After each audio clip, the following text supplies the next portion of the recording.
Hello, good morning, my students. How are you today? Hopefully, all of you in good condition.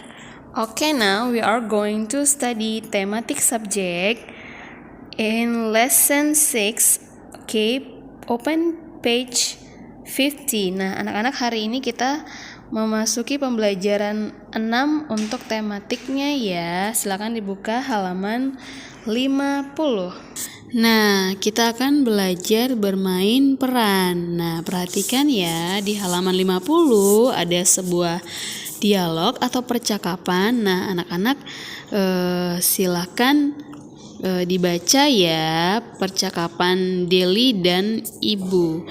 Nah, di sini Miss Risna akan mencoba mempraktikkan contoh percakapannya. Anak-anak simak ya. Oke. Ibu, Deli sudah pulang. Selamat datang Deli. Ayo masuk nak. Baik Bu. Deli buka sepatu dulu sebentar. Jangan lupa simpanlah sepatumu di rak ya.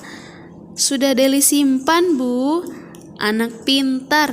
Segera gantilah seragammu dengan pakaian bersih.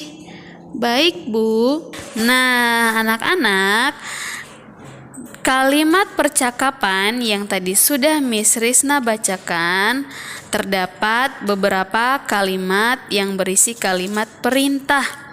Nah, kalimat perintah berguna untuk meminta atau menyuruh seseorang melakukan sesuatu. Oke, perhatikan contoh kalimat perintah ya. Misalnya seperti ini. Simpanlah sepatumu di rak. Atau gantilah seragammu dengan pakaian bersih. Nah, itu adalah contohnya ya. Nah, anak-anak, kalimat perintah harus diucapkan dengan santun.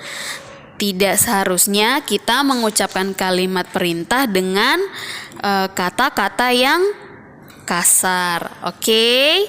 Nah, anak-anak Miss, jika ingin memerintah atau menyuruh seseorang, gunakanlah kalimat perintah dengan kalimat yang lebih santun ya nak. Nah, selanjutnya kita akan memasuki halaman 51. Kita akan mengamati kegiatan Deli di rumah pada siang hari. Oke. Nah, jika kita amati, Deli ini selalu menaati aturan di rumah, teman-teman. Deli selalu bersikap tertib. Apa itu tertib? Ada yang tahu tertib itu apa?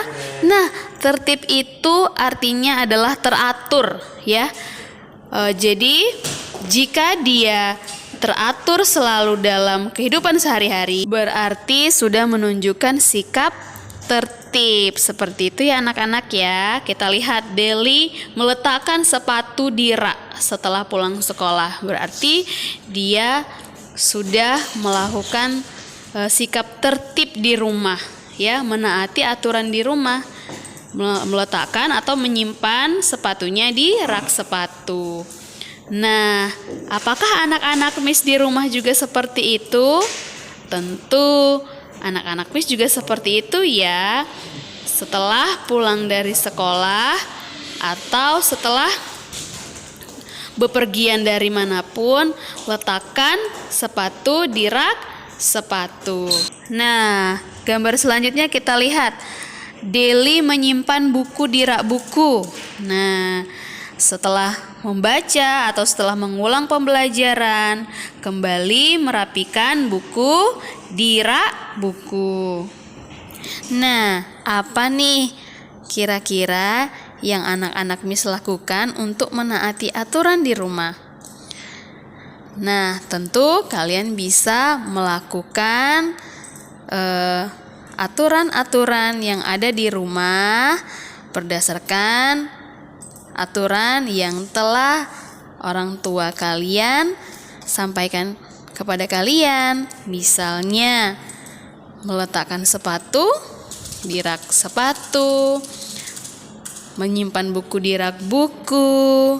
Kemudian ada misalnya sedang bermain nih, bermain dengan mainan bersama adik. setelah selesai bermain, mainan-mainannya dirapikan ke dalam kotak mainan. Misalnya seperti itu ya. Ada lagi misalnya kalian merapikan tempat tidur setelah bangun tidur. Bisa seperti itu.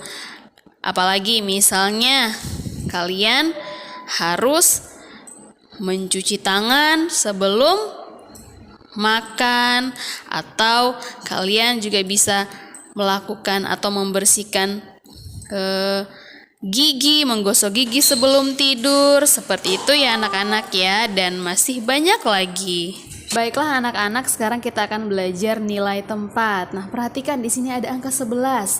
Angka yang di paling kanan itu kita sebut sebagai satuan, dan angka yang di kiri kita sebut sebagai puluhannya. Nilai tempatnya adalah puluhan, oke? Nah, jika kita akan menuliskan bilangan sesuai nilai tempatnya, maka 1 puluhan ditambah 1 satuan sama dengan 11. Seperti itu ya anak-anak. Oke, sekarang kita coba berlatih ya anak-anak ya. Kita perhatikan soal yang paling atas. Yuk, 1 puluhan ditambah 1 satuan sama dengan 11. Nah, selanjutnya 1 puluhan ditambah 2 satuan sama dengan 12. Seperti itu. Oke. Selanjutnya 1 puluhan ditambah 7 satuan menjadi 17. Oke. Berikutnya 1 puluhan ditambah 8 satuan menjadi 18. Seperti itu anak-anak. Nah, di sini ada soal lagi, tuliskan nilai tempat dari bilangan berikut. Nah, dari bilangan 13 kita bisa menentukan nilai tempatnya. Masih ingat ya, yang paling kiri itu adalah puluhan dan yang kanan itu adalah satuan. Jadi puluhannya ada berapa nilainya? 1. Jadi 1 puluhan ditambah 3 satuan. Nah, untuk bilangan berikutnya sama seperti yang tadi Miss jelaskan ya. Ingat, angka yang di sebelah kiri itu adalah puluhan dan yang di sebelah kanan adalah satuan. Oke, baiklah anak-anak, silakan buka halaman 53 dan 54 ya. Di sana ada soal latihan. Jadi ada 4 soal latihan yang anak-anak kerjakan ya. Jadi yang di-share ke Miss nanti adalah hanya halaman 53 dan halaman 54. Oke? Happy studying. Tetap semangat dan see you next time. Goodbye.